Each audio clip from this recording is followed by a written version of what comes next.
오늘부터 다시 성경으로 돌아갑니다. 에스더입니다. 왜인가 하면 조용한 나라가 없는 것 같습니다. 한국은 한국대로, 미국은 미국대로. 나라의 정상들이 만났지만 전쟁은 끝나지 않을 것 같고요. 또한 기후의 재난은 무서울 정도로 이어지고 있습니다. 모든 나라, 모든 대륙이 불안합니다. 그래서 에스더입니다. 우리 신앙의 조상들은 어떻게 나라를 위해서 기도하고 그리고 불안한 삶에서 신앙생활을 했는지 에스더에서 배울 수 있습니다. 성경에 약속의 땅, 이스라엘이 아닌 다른 곳을 배경으로 한 책이 딱 두 권 있습니다. 다니엘과 에스더입니다. 그만큼 에스더는 다른 문화권에 있습니다.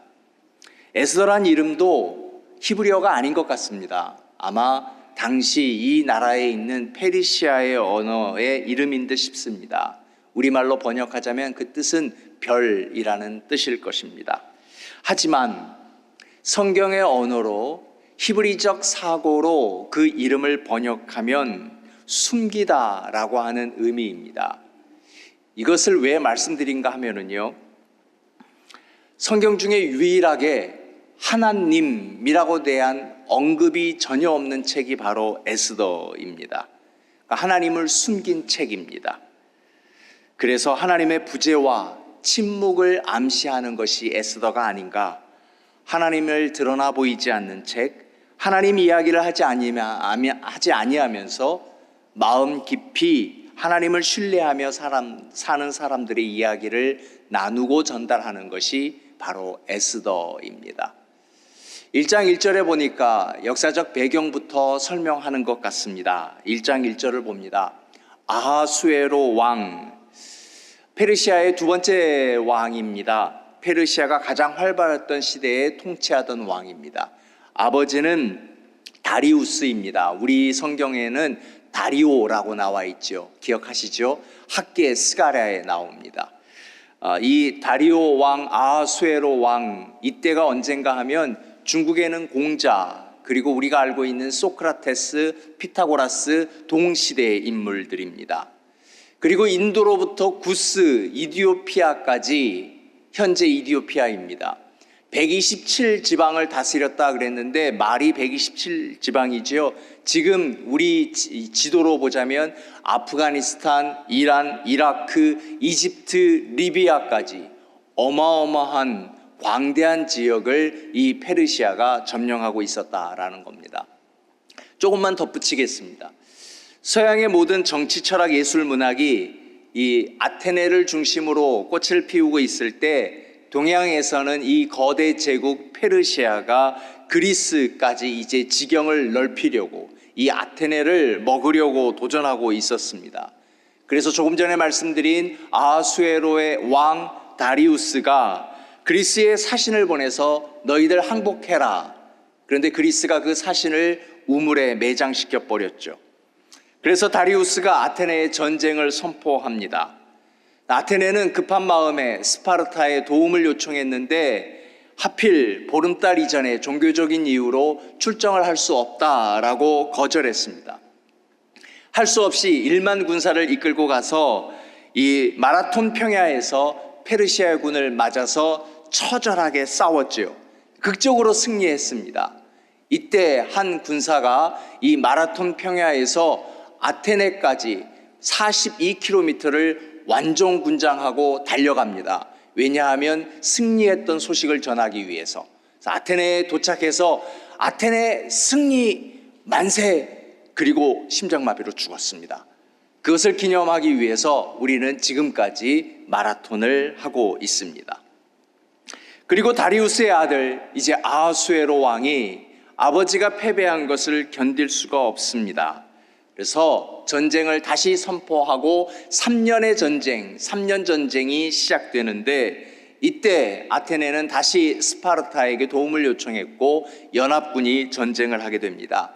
하지만 페르시아가 워낙 강대국이라 1차 방어선이 무너졌습니다. 그런데 왜 1차 방어선이 무너졌는가 하면 아테네에 배신자가 있었어요.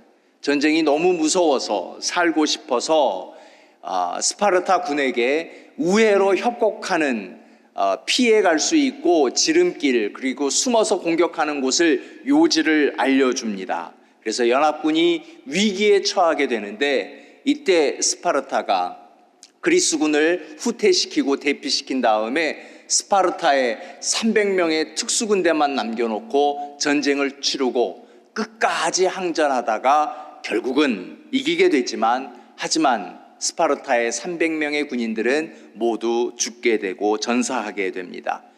이렇게 아하수에로 왕이 전쟁에 지게 됩니다. 이 전쟁에 실패한 아하수에로 왕은 이 실패했다라는 것을 스스로 극복해내지 못하고 심각한 우울증에 빠지게 되고요. 이 우울증 때문에 향락에 빠지게 되고 나중에는 후궁에 의해서 암살당하는 아주 비참한 왕이 됩니다. 이렇게 세상이 돌아갈 때 성경에 있는 이스라엘은 어찌 되었는가 우리가 좀 알아봐야 합니다. 이때 바벨론의 포로 잡혀 있었습니다. 바로 그들의 우상, 온전히 하나님을 섬기지 못한 믿음의 연약함 때문이었습니다. 아주 절망적인 역사가 이스라엘을 덮고 있었습니다.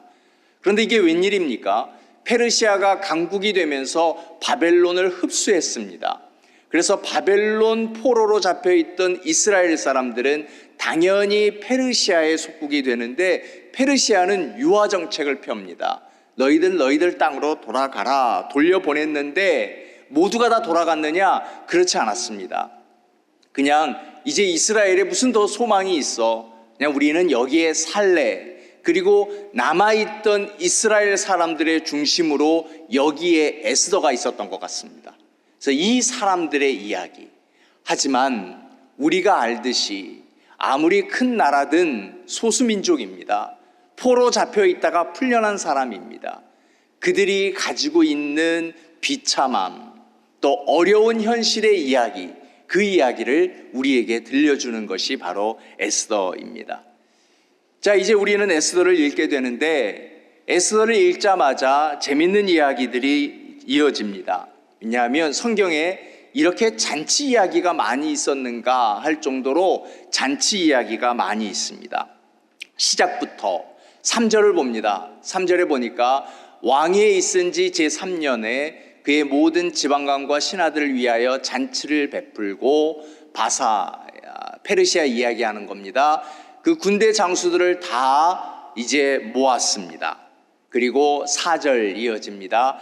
왕이 여러 날 곧 180일 동안 파티를 왕이 열었는데 180일 동안 여러분 보셨습니까? 180일 동안 6개월 동안 파티를 즐겼던 왕이 우리나라에도 있는가요? 아마 전무후무하지 않을까 싶습니다. 여기에 촉천된 사람만 다른 역사책에 보니까 15,000명에 달았답니다. 15,000명이 6개월 동안 왕궁에서 그냥 부어라 마셔라 먹고 즐겼다라는 겁니다. 자, 왜 이런 일이 일어나는 걸까요? 왜 페르시아 왕은 이토록 파티를 즐겼을까요? 가만 보니까 나라의 부함과 위엄을 자랑하려고, 그것이 바로 성경이 우리에게 전하고 있습니다. 4절, 그 말씀은 자기 과시형의 파티였습니다. 결정적인 증거가 11절에 나오는데 11절 보겠습니다. 왕후 와스디를 청하여 왕후의 관을 정제하고 왕 앞으로 나오게 하여 그의 아리따움을 뭇 백성과 지방관들에게 보이게 하라라고 했습니다. 지금 왕후는 다른 곳에 있거든요. 조금 후에 이야기 나눌 텐데요. 왕후도 파티를 따로 엽니다. 왕이 열고 퍼스트 레이디도 따로 열고, 그런데 술에 취하면서 왕후를 퍼스트 레이디를 불러서 우리 이곳이 지금 기분 좋으니 여기서 노래 한번 해라 라는 겁니다. 이토록 자기 과시, 왕비의 아름다움을 과시하려고 했습니다. 여러분 기억하십시오. 자기 과시는 하나님 없이 살아가는 사람들의 강력한 특징 중에 하나입니다. 요즘 우리들에게 계속 종종 나오는 명품의 이야기들이 바로 그렇습니다. 하나님 없는 사회 속에서 자기만을 과시하려니 이런 것들이 필요하게 된 것입니다. 모든 사람이 뼛속 깊이 명심할 것은 무엇인가 하면 모든 힘은 하나님께로부터 온다는 사실입니다. 권위는 하나님이 위임해 주시고 허락해 주신 권위일 뿐입니다. 그 권위를 맡고 있는 동안 권위를 맡은 사람은 항상 겸손해야 합니다. 만취한 왕이 연회 자리로 아내를 부른 것은 분명한 왕의 실책입니다. 분별력이 사라진 것입니다. 여러분, 올 한 해 우리가 붙드는 것은 플러그인입니다. 기억하실지 모르겠지만 우리가 왜 플러그인 해야 되는가 하면은 저는 이렇게 말씀드렸습니다. 올 한 해 동안 플러그인 하면서 우리의 믿음이 자라는가 보자. 말씀에 플러그인 되면서 하나님 안에 거하면서 우리의 믿음이 자라는가 확인해 보자라고 했습니다. 8월 달도 다 지나가고 있습니다. 우리의 믿음이 자라고 있는가요? 믿음은 영적인 것이기에, 영적인 것은 우리의 눈에 보이지 않는 것이기에 점검하기가 매우 어렵습니다. 질문에 대답할 수 없는 것이 맞습니다. 믿음이 자라고 있는 것인지 아닌지. 하지만 그렇게 어렵지 않습니다.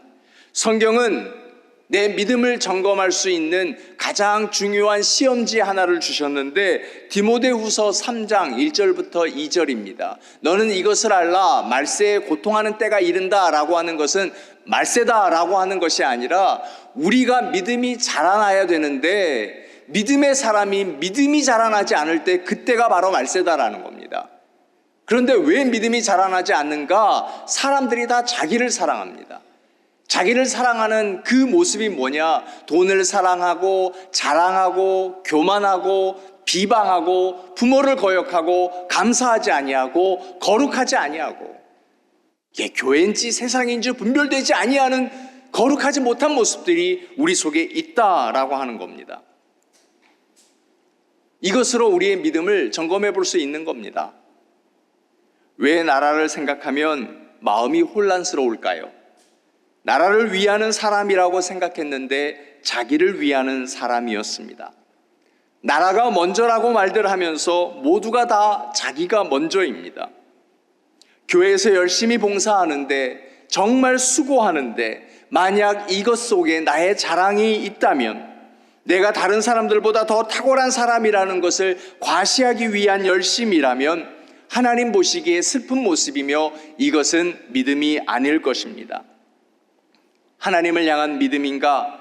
내 안에서 꿈틀거리는 자기 과시의 욕구는 아닌가? 얼마 전에 한국에서 다녀오시는 분이 이런 얘기를 들려주시더라고요. 전화 통화를 했는데 오페라 구경을 하셨답니다. 근데 오페라를 이제 이렇게 감상하고 있는데 완전히 끝나지 않았는데 몇몇 곳에서 박수 소리가 나더래요. 그냥 그거 좀 이상하다라고 생각했는데 같이 이제 관람하신 분이 보여주신 분이 오는 길에 이렇게 얘기하는데요. 요즘 한국의 오페라 뮤지컬을 관람하다 보면 전문 용어로 안다 박수가 있대요. 내가 이 곡을 안다라는 거예요. 이쯤 끝나니까 자기가 안다고 미리 박수 치는 거예요. 얼마나 무례한 거예요.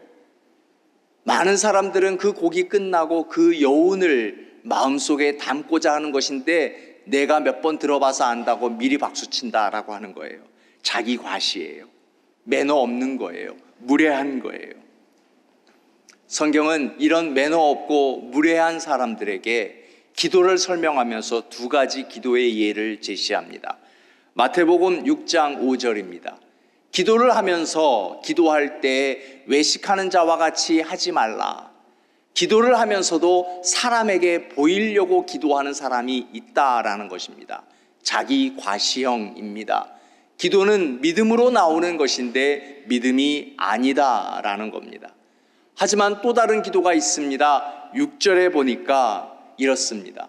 너는 기도할 때 내 골방에 들어가 문을 닫고 은밀한 중에 계신 아버지께 기도하라. 사람들에게 보이지 말고 오직 하나님께 기도하라 라는 겁니다. 그렇다면 여러분, 나는 어떤 기도에 속해 있는가요? 물론 사람에게 안 보이려고 아예 기도의 자리에 안 나오는 분들도 있지만, 그러나 우리가 진실하게 하나님께 기도하는 것, 이 기도를 회복하는 것, 이것이 바로 믿음입니다. 그래서 바울 사도는 옳다 인정함을 받는 자기를 칭찬하는 자가 아니요 주께서 칭찬하는 자가 믿음의 사람이다 라고 했습니다. 무려 180일 6개월 동안이나 잔치를 하고 그 잔치가 끝난 지 얼마 안 됐는데 5절에 보니까 다시 잔치를 엽니다. 이날이 지남에 6개월이 지났습니다. 왕이 또 도성 수산에 있는 귀천간의 백성을 위하여 왕궁 후원들에서 일주일간 또 잔치를 열었다라는 것입니다. 그리고 6절, 7절에 이어지는 거 보면 그 테이블 세팅을 설명하는데 화려함의 이야기를 하고 있습니다. 예쁜 것과 화려함은 다르지요. 자기 과시는 습관적으로 허영으로 흘러가는 것입니다. 여러분 이 말 들어보셨습니까? 베블린 이펙트, 베블린 효과라고 하는 겁니다.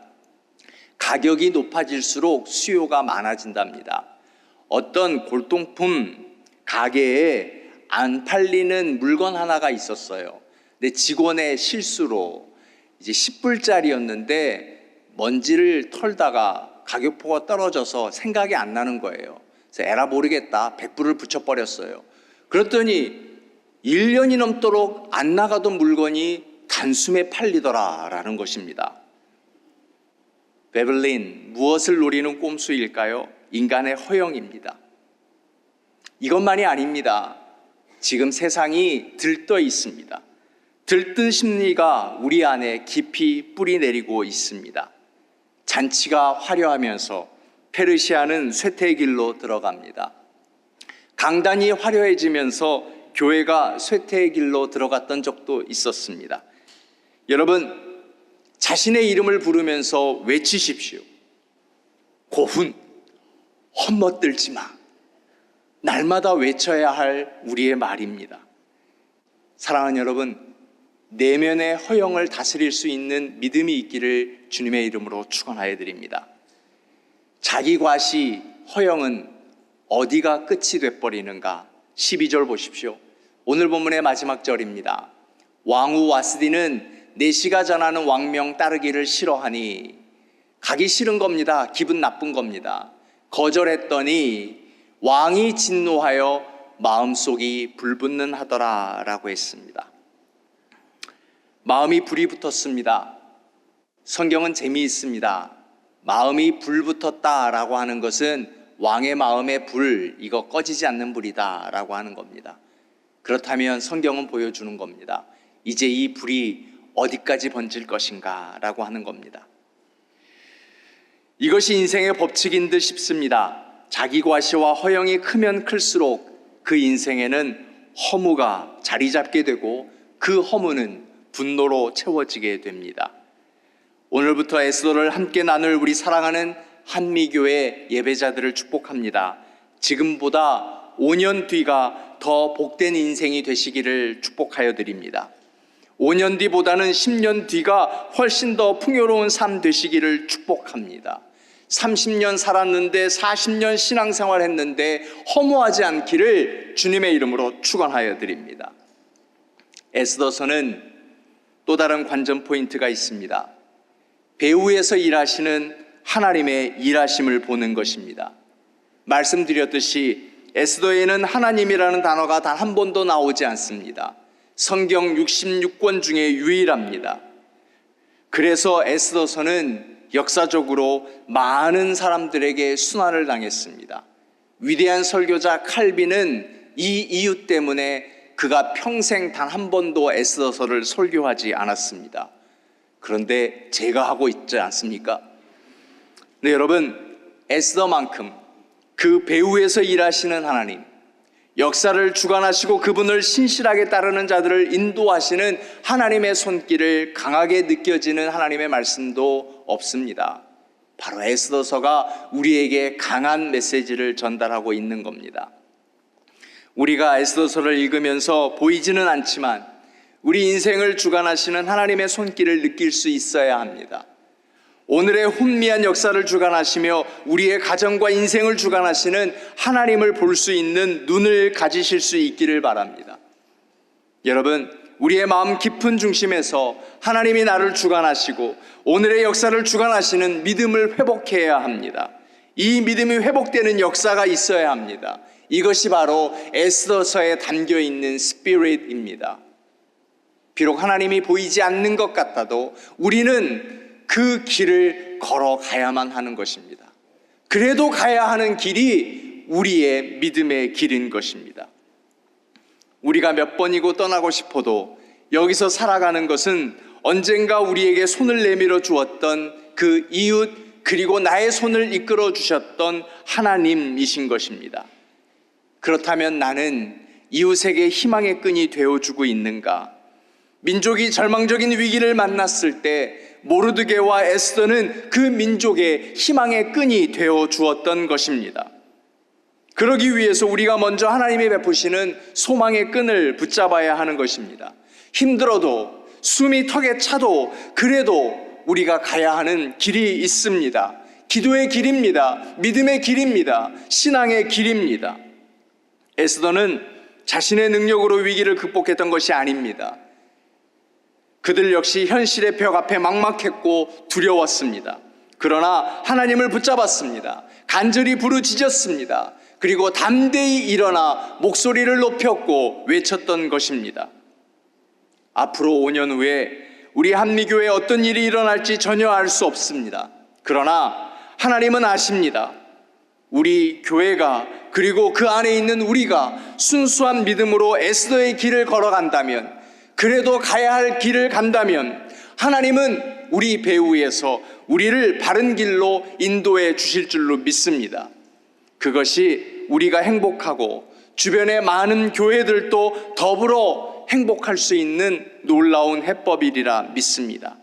이 땅의 모든 교회와 크리스천들이 에스더의 길을 걷게 되기를, 그래서 그 길의 끝에서 맛볼 더불어 살아가는 놀라운 은혜를 경험할 수 있기를 축복하여 드립니다. 하나님이라는 이름 한번 등장하지 않는 에스더에서 하나님의 임재와 섭리가 배어 있듯이 하나님이 계시지 않는 것 같은 현실 속에서 하나님은 여전히 나를 위해서 일하고 계십니다. 그 하나님을 믿고 찬양하며 평안하고 담대하게 그래도 가야 할 길을 꿋꿋이 걸어가시는 한미교회 예배자 되시기를 주님의 이름으로 축원하여 드립니다. 은혜로우신 하나님, 오늘부터 우리 에스더서를 함께 나눕니다.